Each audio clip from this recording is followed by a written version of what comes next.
Capital One, paldo kay Det Pipito at kay Cepeda. Champion caliber na ang Solar Spikers.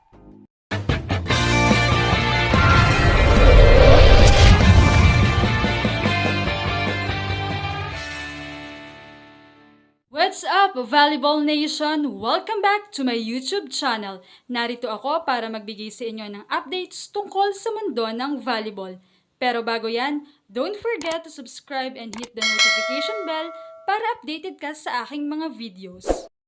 Ang pinakamagaling at pinakamahusay na pumili sa mga draftees goes to Capital One Solar Spikers.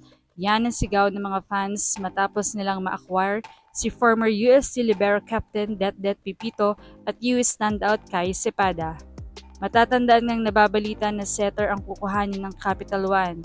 Subalit dahil nauna ang galleries kay Lams Lamina, ay very good choice pa rin si Det for the Solar Spikers sa first round, bilang pandagdag sa magandang depensa ng team.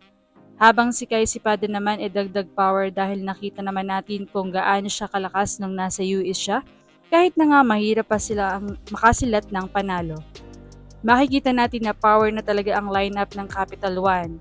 Mula nga kay Bella Belen, tungo sa pag-acquire ng dalawang MVP mula sa Signal, Vonnie Gundler and Erica Santos, at ngayon meron pa silang Det Pipito at Kai Cepeda. Umani nga ito ng mga komento mula sa mga fans. Walang lapagan ng bola gaming for Capital One. Grabe pag hindi pa nag-podium finish yan, ang tindi ng lineup.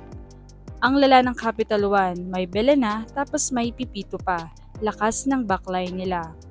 Isa na ang Capital One sa katatakutan ngayon sa PBL. Baklaan na talaga sila ito kapag may game sila, Bella and Det. Kompleto recados na ang Capital One. Nakuha pa nga nila si Pipito na kilala sa solid na libero. Wala talagang babaan ng bola sa kanya at grabe din yung leadership niya at kung gaano siya kaboka sa court. Nagkatotoo yung nangyari sa last game ng UST, sinundungan ni na Bella at Pia for Capital One. Yellow all the way. Congrats, Det. She might have been number 2 in the draft, but the attention she is getting is more than that of the number 1 draft pick. Lakas na ng first ball ng Capital One.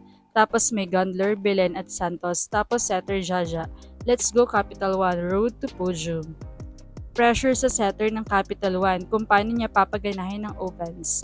May maganda ng receive, good luck Capital One. Samantala para naman kay Cepeda, bomba tong pumalo si Cepeda lalo na't maganda ang set na ibibigay sa kanya. Malasisi rin ito sa paluan. Bumawi ang Capital One sa galleries. Ito na lang ata yung consistent scorer na natira sa draft. Yung iba parang di pa subok pero malay natin mag-improve sa PBL. Grabe nga ang mga nakuha. Kinuha ba naman ng gallery si Lams, yan tuloy, inubusan sila. Siya lang naman yung humabol ng from 15-24 na score to 24 all sa UEAP against UST. Grabing gapang, grabe din ang tapang at puso ni Kai Cepeda. Ang galing nito na Cepeda, bomba kung bomba rin ito pag mataas yung set sa kanya. Baon na talaga yung bola. Well, talagang pinalakas at pinatindi ngayon ang lineup ng Capital One. Kaya naman aabangan natin kung anong ipapakita nila sa susunod na conference. Anong masasabi niyo rito? Leave a comment below. Thank you for watching and don't forget to subscribe.